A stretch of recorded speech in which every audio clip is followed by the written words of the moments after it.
built by immigrants, powered by immigrants, and as of tonight, led by an immigrant. My friends, we have toppled a political dynasty. Donald Trump, since I know you're watching, I have 4 words for you. Turn the volume up. तो चलिए आज बात करते हैं एक ऐसी political कहानी की जिसने नवंबर 2025 में न्यूयॉर्क शहर को पूरी तरह से हिलाकर रख दिया। ये कहानी है कि कैसे एक बाहरी उम्मीदवार ने सारी उम्मीदों के खिलाफ जाकर अमेरिका के सबसे बड़े शहर के मेयर का चुनाव जीत लिया। जैसे ही चुनाव के नतीजे आए, एबीसी न्यूज़ ने इसे न्यूयॉर्क की राजनीति में एक पीढ़ीगत बदलाव का नाम दिया। देखिए, ये सिर्फ एक चुनाव की जीत हार नहीं थी, ये एक पॉलिटिकल अर्थक्वेक था जिसकी गूंज शहर की सरहदों से बहुत बहुत दूर तक सुनाई दी। और हाँ, ये कोई कांटे की टक्कर भी नहीं थी। ज़ोहरान ममदानी ने अपने सबसे करीबी कॉम्पिटिटर पूर्व गवर्नर एंड्रू कुमो को 70,000 से भी ज्यादा वोटों के एक बहुत बड़े मार्जिन से हराया। इस जीत ने सारे शक और सवाल खत्म कर दिए।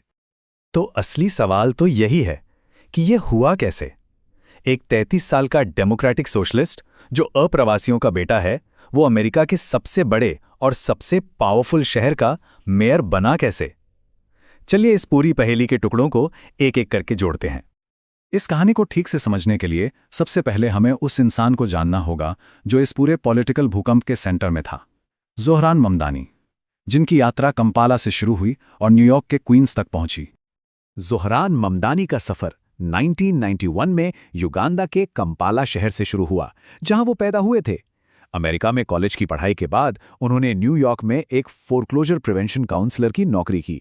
मतलब वो उन लोगों की मदद करते थे जिनके घर नीलाम होने वाले थे।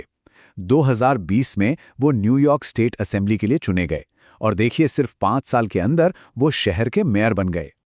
उनकी परवरिश भी काफी दिलचस्प है। उनकी मां मीरा नायर एक बहुत ही मशहूर फिल्म मेकर हैं और उनके पिता महमूद ममदानी एक जाने माने प्रोफेसर। टाइम्स ऑफ इंडिया ने लिखा था कि इस माहौल की वजह से वो माइग्रेशन और अपनेपन की भाषा में माहिर हो गए। मतलब लोगों के एक जगह से दूसरी जगह जाने के दर्द और उम्मीदों को वो बहुत गहराई से समझते थे और यही उनकी पॉलिटिक्स का बेस बना। तो ये तो हुई उनके बैकग्राउंड की बात, लेकिन उन्होंने ये नामुमकिन सी लगने वाली जीत आखिर हासिल कैसे की? चलिए अब उनकी स्ट्रैटेजी पर एक नजर डालते हैं। एक ऐसी प्लेबुक जो 3 चीजों पर टिकी थी: उम्मीद, घर और इंसानियत का सम्मान। 2025 की एक चुनावी बहस में उन्होंने एक बात कही थी जो उनके पूरे कैंपेन का निचोड़ थी। उन्होंने कहा, एक शहर की पहचान उसकी ऊंची इमारतों से नहीं बल्कि उसमें रहने वाले लोगों के सम्मान से होती है। ये वो मैसेज था जो न्यूयॉर्क के उन लाखों लोगों के दिलों में सीधे उतर गया जिन्हें लगता था कि उनकी कोई सुनता ही नहीं। देखिए, उनकी जीत का फॉर्मूला कोई जादू नहीं था। ये जमीनी स्तर पर की गई बहुत ही कड़ी मेहनत का नतीजा था।